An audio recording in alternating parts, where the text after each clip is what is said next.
Namaskar and welcome to another episode of Ananda Marga Dharmicast. This is a podcast series looking at topics in spirituality using the teaching of Sri Sri Anandamurti as our foundation. And today the topic that we're going to address is called the 10 Characteristics of Dharma.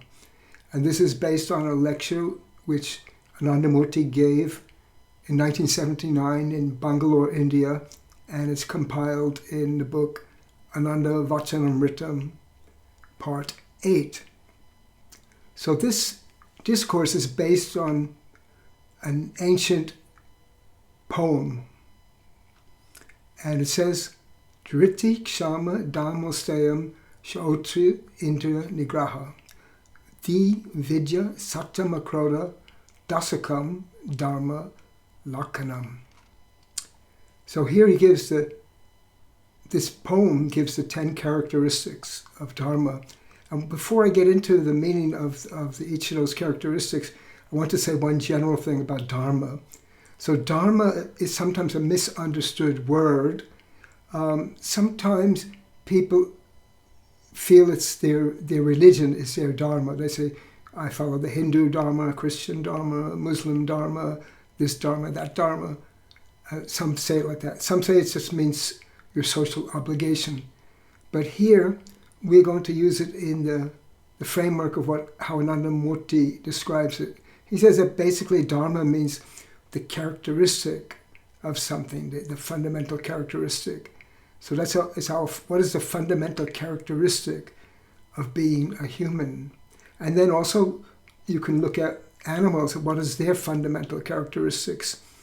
And though humans share some of the same characteristics that animals have, the same Dharma, you can say, we have a higher calling, a higher Dharma, and that's what Anandamurti labels Bhagavat Dharma or Manush Dharma. I mean, Manu Dharma means you could say it's divine Dharma or human Dharma, because human Dharma, humanity expanded becomes divinity. That's also another bedrock concept in the teachings of Anandamurti. So in this poem, they talk about the different characteristics of Dharma. And here, it's useful to think of it as like this, that suppose you're a dharmic person, meaning that you're following the human Dharma of expanding the mind, flowing with the cosmic entity, doing service to the creation, and merging with God. That's the human Dharma. Suppose you're on that path, then what are the characteristics of somebody on that path? So that's one good way to understand these 10 characteristics. So now I'm going to go through it. The first one is Dhriti. Dhriti. And it means patience. So if you've been on the spiritual path any bit, even just at the beginning, or if you've done it for a while, you understand that it's not easy. The task of becoming perfect or great or divine, it's just not a simple thing. And it's over in one 20-minute yoga session or 20-minute meditation. No, it takes a lifetime, and you have to have a lot of patience to endure.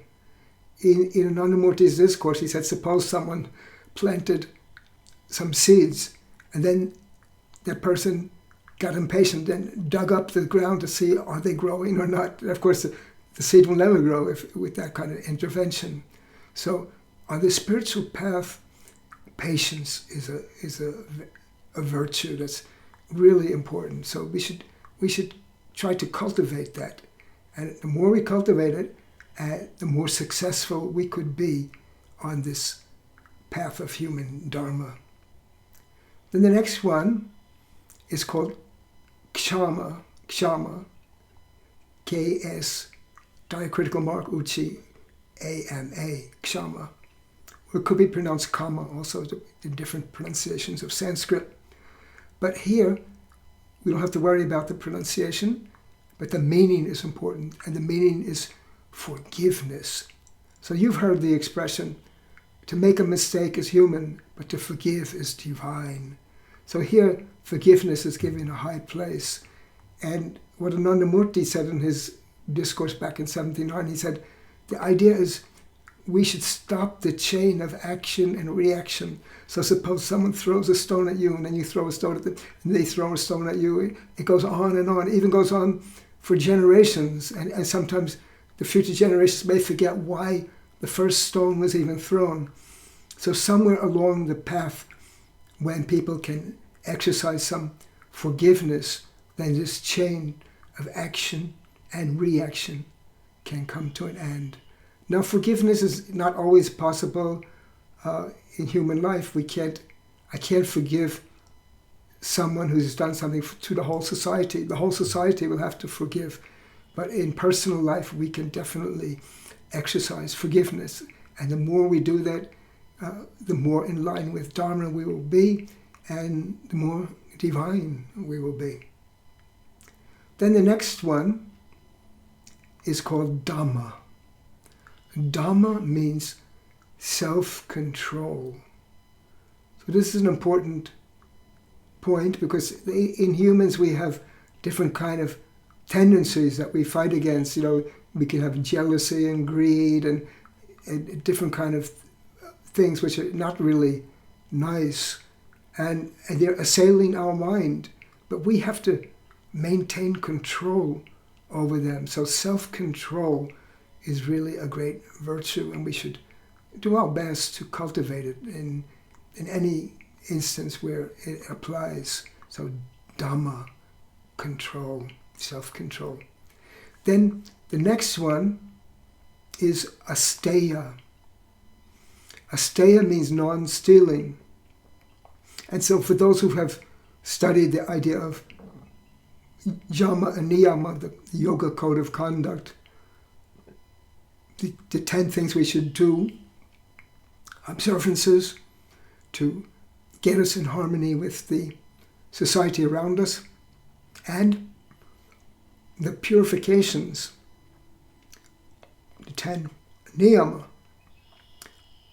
that we need to do if we are to get in harmony with ourself, if we can purify ourself. So this is very important too.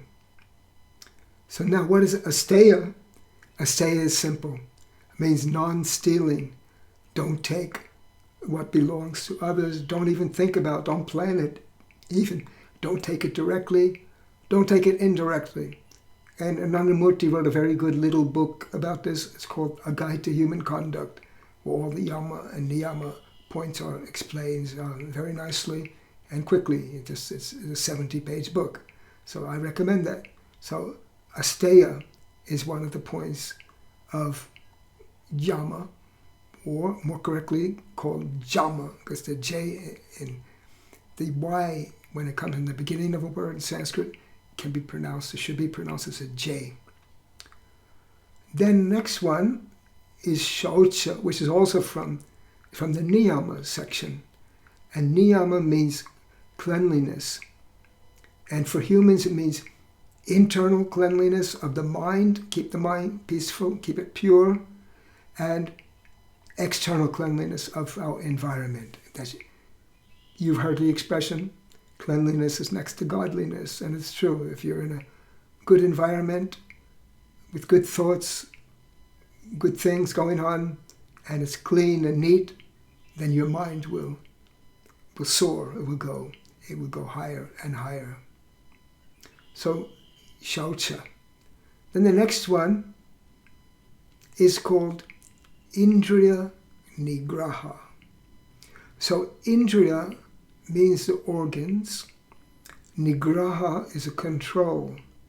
It's also similar to self-control, but here it's control of what? Control of the motor organs and the sensory organs. Those are the organs we have control of what we're going to speak and what we're going to smell and what we're going to hear. We can move away from something that's bad. or where we're going to put our legs and our feet, and those are motor organs. We can't control, as someone mentioned to me, because I said just control the organs, but he said, what about the pancreas? We can't control, there's some organs beyond conscious control, the so-called autonomous system. Your breathing goes on without your control, mostly. In yoga also we have a system of breath control, but mostly our breathing is a natural process. Those things is not included here, but Indiya Nigraha is extremely important because we have all these senses, and if the senses run wild, then the discriminating mind can't control it. And that's why in ancient times they used to describe it as a chariot with horses, and the charioteer is in the driver's seat.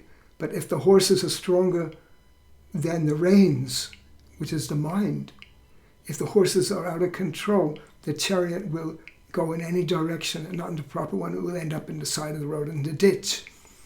So human life is like that too. If we let our different organs of taste and smell and desire go out of control, then we may end in the ditch. If someone, the minute they smell alcohol, gets activated by that, and then they go after it without even being able to control themselves, then you understand what will happen. So we have to have self-control. And it's interesting to note that this same point, Indiya Nigraha, was mentioned by Shiva 7,000 years ago in his 7 Secrets of Success. And it's also in the Eightfold Path of Buddha, where he calls samyak vak. Samyak vak, normally some people interpret it as meaning control of speech, but no, he meant control of all the expressions. Control of all the expressions. So these expressions of the motor and the sensory organs, we have to put them under our control so that our mind can work, and then we can reach the soul. That's the idea. Then the next point is Dhii, D-H-I. Dhii means benevolent intellect. Benevolent intellect. So you know that the human intellect is capable of many things. But some of those things are demonic. We can devise new ways to kill, new ways to torture, new ways to devastate the planet. Human mind has done that. But we can also use our mind to elevate others, to help others, to do something good. So intellect should be utilized for noble purposes. So this is called Dhii. The next one is a little bit associated, is Vidya. Vidya. So Vidya means spiritual knowledge. There are 2 branches of knowledge. One branch of knowledge is the mundane knowledge, sometimes called avidya. And we have to do that too, there's no doubt. That's why we live in this world. We're able to build houses and get around and do so many things which primitive people, ancient people had a more difficult time with. So that development of human civilization has been done through the cultivation of avidya, that material science, material knowledge, and it has a place.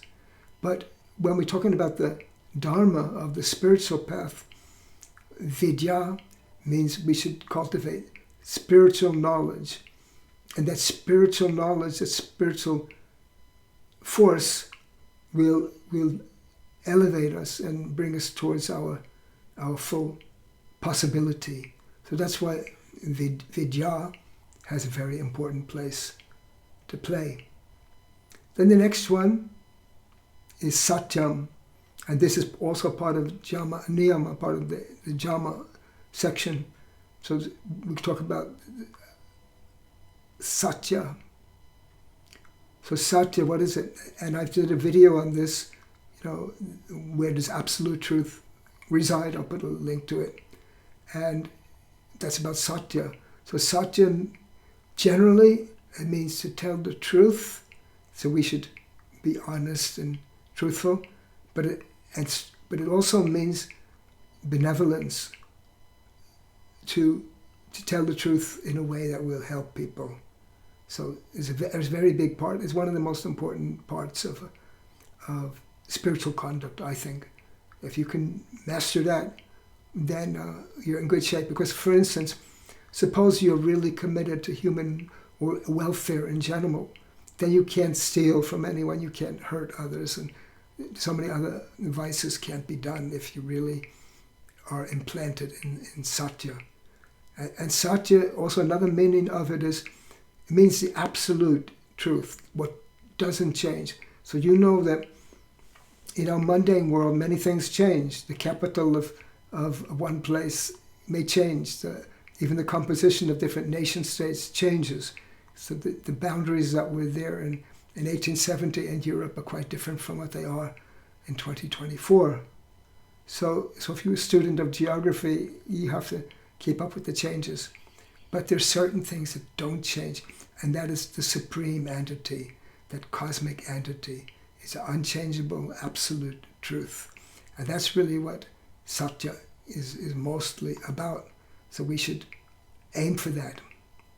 Now the last one is called Akrodha. Akrodha. And it means freedom from anger. Krodha is anger. Akrodha means no anger. So we have to be free from anger. It means we have to have a control over the anger. You know, he mentioned there's something called sentient anger, when like if a parent sees a child do something really, bad, it could even hurt him, but starts to put his hand in the fire. The adult has to act very tough. It's almost like an anger. Oh, don't do that thing, to protect. So that's sentient anger.